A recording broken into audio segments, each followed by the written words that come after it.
would say just look for character and quality. And I mean, he still got to be fine, but he can only be fine to me. One of the things it says on my dating profile, and it's so funny because men always hit me up and I forget that I say it, but I was just like, I tell them like, I'm looking for a man that's available and emotionally available and communicative and has a good spirit. I prefer a man that doesn't use filters. I was like, brothers, just if you ugly, it's cool. I might like your personality. Like literally, I just want to be honest and authentic and real. I want something real Yeah, and I and think that fun. changes a lot too. Like when we're younger, we, like you said, you kind of looking at, and you had a different type of thing.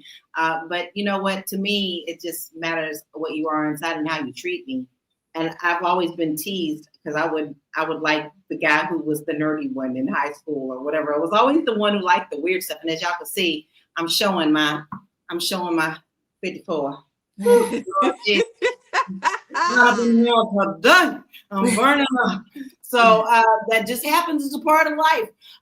So I'm going to actually ask you the same thing, Shalay. So what would you tell the younger women right now about the dating scene? So, Tiara, you have me cracking up because it's okay. So, my perspective on the dating scene is evolving currently because I haven't really been on the dating scene. So I have young children. My daughters are 7 and 2. So I'm just now kind of getting out into the dating scene and haven't had Mhm, haven't had mhm. dated, for years. It is different, and I'm seeing the little turds and stuff that are in the water and stuff like that.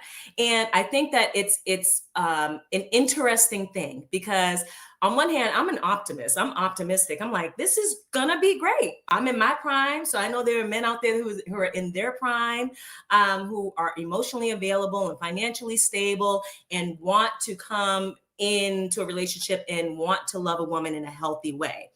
Um, and I know those men are out there because I haven't been tainted to the point where I'm like, oh, there's no good men out there. I've Right. experienced it and I know they're out there.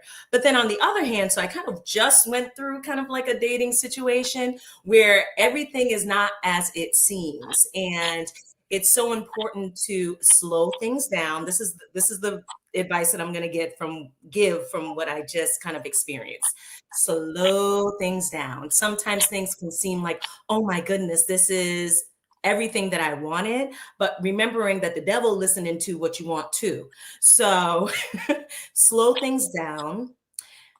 See how this person handles conflict. Can they handle conflict with you? How do they react in a conflict situation? Because it's very easy for things to be going along swimmingly when everything is fun. Mhm. How do they handle real life situations with you? Slow things down. And also look for character. Ask subconscious questions. Ask questions about their past. Because in this specific scenario, I oh y'all, I don't let anything slide, right? I ask all the questions and those yellow flags and those questions that I was like, let me ask this, ended up being what caused the demise of the situation, right? Mm. And sometimes it's like you don't have enough data, but keep it in your back pocket. When you see the yellow flags, address them and see exactly how that person is handling you addressing that situation and just flag it. Just know that it's there. Do not ignore it. Do not address it.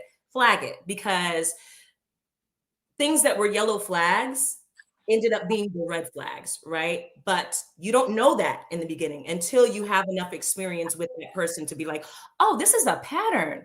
Oh, I got enough data now. I know what's going on. I get it.